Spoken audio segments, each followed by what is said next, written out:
ये कहानी शुरू होती है वेस्ट वर्जीनिया के दूर दराज के जंगलों से, जहाँ एक सुनसान सड़क के किनारे रिची और हेली नामी कपल को लोग क्लाइंबिंग करते हुए देखते हैं। अब जैसे ही रिची ऊपर पहुंचता है तो इसे अपने सामने गंदे पानी से भरी हुई एक नदी दिखाई देती है और अपनी जीत की खुशी मनाते हुए वो हेली को जल्दी से ऊपर आने का इशारा करता है। अब हम हेली को देखते हैं जिसका पाँव ऊपर चढ़ने के दौरान फिसल जाता है और वो हवा में लटक जाती है, लेकिन खुद को संभालते हुए वो एक बार फिर से चढ़ने की कोशिश करती है, जहां इस बार वो रिची को मदद के लिए पुकारती है। लेकिन रिची को सामने ना देखकर वो परेशान हो जाती है कि अचानक अपने चेहरे पर खून के कुछ कतरे गिरते देखकर वो हैरान रह जाती है। तो इसकी नजर रिची पर जाती है जिसे कोई उठाकर नीचे फेंक देता है। अब इससे पहले वो कुछ समझ पाती, कोई उसे जोरों से ऊपर खींचना शुरू कर देता है, लेकिन वो जल्दी से अपनी रस्सी को काटते हुए खुद को संभालती है, पर वो संभल नहीं पाती और नीचे गिर जाती है, जहां उसकी नजर रिची की लाश पर पड़ जाती है, जिसे देखकर वो रो पड़ती है। अब उसी दौरान इसे पहाड़ी से कुछ अजीबोगरीब आवाजें सुनाई देती हैं, जिसे सुनकर वो अपनी जान बचाने के लिए अपनी गाड़ी की तरफ भागती है, लेकिन तभी अचानक उसका पाँव एक नुकीली तार में फंस जाता है और वो गिर जाती है और वो कातिल इसे खींचकर अपने साथ ले जाता है। अब हमारी नजर इस इलाके में हो रही वारदातों पर जाती है, जहां न्यूज में इस इलाके में एक के बाद एक गाड़ी के लापता होने की बात होती है। यहाँ तक के लोग इस इलाके में किसी आसेब को देखने का भी दावा करते हैं। अब हम फिर इस इलाके से एक गाड़ी को गुजरता देखते हैं, जहां हम कैरिस को देखते हैं, जो अपने इंटरव्यू के लिए किसी दूसरी शहर जा रहा होता है। अब सफर के दौरान वो एक ट्रैफिक जैम में फंस जाता है और ट्रैफिक को आगे बढ़ता ना देखकर वो खुद को लेट होता पाता है। अब वो गाड़ी से उतरकर अपने आगे वाले ट्रक के पास जाता है, जहां वो उसके ड्राइवर से ट्रैफिक जैम होने की वजह पूछता है। तो ड्राइवर उसे बताता है कि 5 मील दूर एक केमिकल ट्रक पलट गया है, जिसके चलते इसको कई घंटे वहीं गुजारने पड़ेंगे। और ये सब सुनकर कैरिस परेशान होता है, वापस गाड़ी में आकर बैठ जाता है और खुद को ट्रैफिक में फंसता हुआ देखकर वो अपनी गाड़ी को वापस घुमाता है, जहां वो अपने लेट होने की खबर इस कंपनी को देता है, लेकिन एक पहाड़ी इलाका होने की वजह से फोन कट जाता है। अब फोन की तलाश में इसकी नजर एक गैस स्टेशन के बोर्ड पर पड़ती है और वो अपनी गाड़ी वहां ले जाता है। अब रास्ते में उसे एक के बाद एक लावारिस गाड़ियां नजर आती हैं और इनके दरमियान से गुजरते हुए वो गैस स्टेशन तक पहुंचता है, जहां उसकी नजर स्टेशन के मालिक पर पड़ती है, जो किसी बीमारी में मुब्तला लगता है। अब वो गाड़ी से उतरकर कंपनी वालों को इत्तला करने की कोशिश करता है, लेकिन फूड डेड होने की वजह से वो राब्ता नहीं कर पाता। अब वो गैस स्टेशन के मालिक से शहर पहुंचने के दूसरे रास्ते के बारे में पूछता है, लेकिन वो इसकी बातों को इग्नोर कर देता है। लेकिन तभी इसकी नजर वहां लगे एक नक्शे पर जाती है, जहां उसे शहर पहुंचने के लिए कुछ कच्चा रास्ता दिखाई देता है।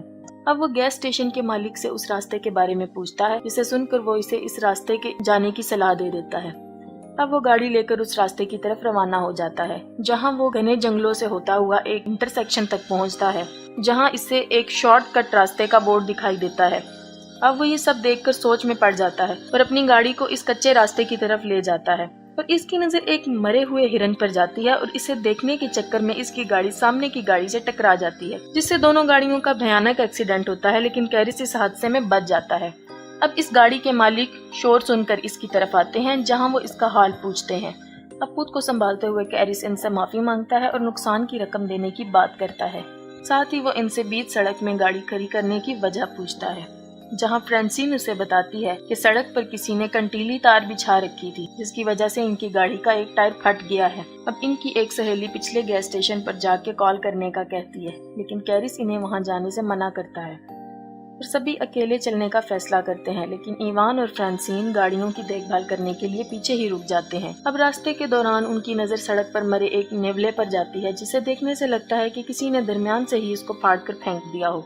थोड़ी दूर जाकर इन्हें जंगलों में गाड़ियों के कुछ जलते हुए टायर दिखाई देते हैं, जिसे देखकर उसे खतरे का अंदेशा होता है और वो सबको आगे बढ़ते रहने का कहता है। वहीं फ्रांसिन और हम एवान को देखते हैं, जिन्हें पास की झाड़ियों से कुछ हलचल महसूस होती है और वो इस जगह को देखते जाता है। और फ्रांसिन इसे वहां ना पाकर परेशान हो जाती है और इसे ढूंढने इसके पीछे जाती है, और जहां चलते चलते उसकी नजर इवान के एक जूते पर पड़ती है और वो जैसे ही वो इसके नजदीक पहुंचती है तो इवान कटा हुआ कान दिखाई देता है और वो इसे देखकर रोने लग जाती है कि तभी वो शख्स इस पर पीछे से हमला करते हुए इसे मौत की घाट उतार देता है।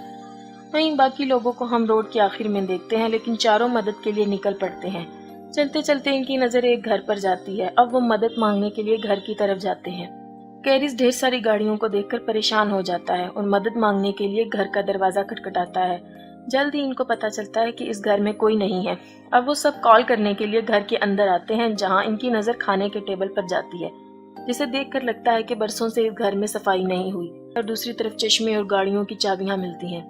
अब जैसे ही वो फ्रिज को खोलता है, इसके होश उड़ जाते हैं। हम फ्रिज में ढेर सारे इंसानी अज़ा को देखते हैं और जैसी को भी एक कमरे में वही कंटीली तार दिखाई देती है जिसने इसकी गाड़ी का एक टायर को फाड़ा था।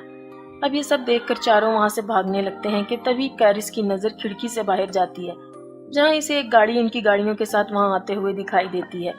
अब चारों घर के पिछले दरवाजे की तरफ भागते हैं, लेकिन दरवाजा बंद होने की वजह से चारों बहुत खौफजदा हो जाते हैं। वहीं दूसरी तरफ हम इस कातिल को अंदर आते देखते हैं। वो अंदर आकर फ्रांसीन की लाश को जमीन पर फेंकता है और हमारी नजर वहां कैरिस और जेसी पर जाती है, जो इसकी लाश को देखकर सकते में आ जाते हैं। और वहां हम पहली बार 3 आदमखोरों को देखते हैं, जो फ्रांसीन की लाश को उठाकर टेबल पर रखते हैं और अपने तेज धार औजारों से इसको काटना शुरू कर देते हैं। जहाँ ये खूनी मंजर देखकर जैसी ही कार्ली चिल्लाने लगती है, वैसे ही स्कॉट इसके मुंह पर हाथ रख देता है। अब कुछ देर बाद वो आदमखोर लाश को खाकर गहरी नींद में सो जाते हैं, जहाँ मौका पाकर सब ही दबे पांव वहां से निकलने की कोशिश करते हैं कि इसी बीच एक आदमखोर की नजर इन पर पड़ती है, जिसे देखकर सब ही घर के पीछे भागना शुरू कर देते हैं। अब ये देखते ही देखते अचानक वो आदमखोर ढूंढते हुए वहां आ जाते हैं और कैरिस इनकी गाड़ियां चुराने का प्लान करता है और चिल्लाते हुए इसका ध्यान अपनी तरफ करने की कोशिश करता है, लेकिन तभी एक आदमखोर इस पर गोली चलाता है और वो जख्मी होकर गिर जाता है। ये देखकर बाकी 3 हैरान रह जाते हैं। अब स्कॉट को जंगल में भागते हुए देखते हैं और जैसे ही इसकी नजर इस ट्रक की तरफ जाती है और वो इस ट्रक को देखकर इसकी तरफ जाने लगता है कि इसी वक्त एक तीर इसके सीने में आर पार हो जाता है और वो तीनों अपनी जान बचाकर भाग निकलते हैं।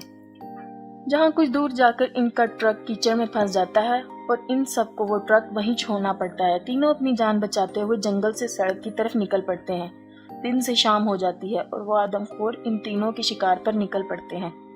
दूसरी तरफ वो तीनों थक कर एक जगह आराम करने के लिए रुकते हैं, जहाँ कार्ली इनको ऊपर देखने का इशारा करती है और जैसे ही वो पलट कर देखते हैं, इन्हें अपने सामने एक वॉच टावर दिखाई देता है, जिसे देखकर वो खुश होते हैं और हम इन तीनों को ऊपर चढ़ते हुए देखते हैं और ऊपर किसी को ना पाकर वो उदास हो जाते हैं। जैसी को वहाँ एक फर्स्ट एड बॉक्स मिलता है, जिसकी मदद से वो कैरिस की मरहम पट्टी करती है। दूसरी तरफ कार्ली को एक पुराना रेडियो मिलता है। कार्ली रेडियो ऑन करती है, मदद मांगती है, पर कोई आंसर नहीं आता।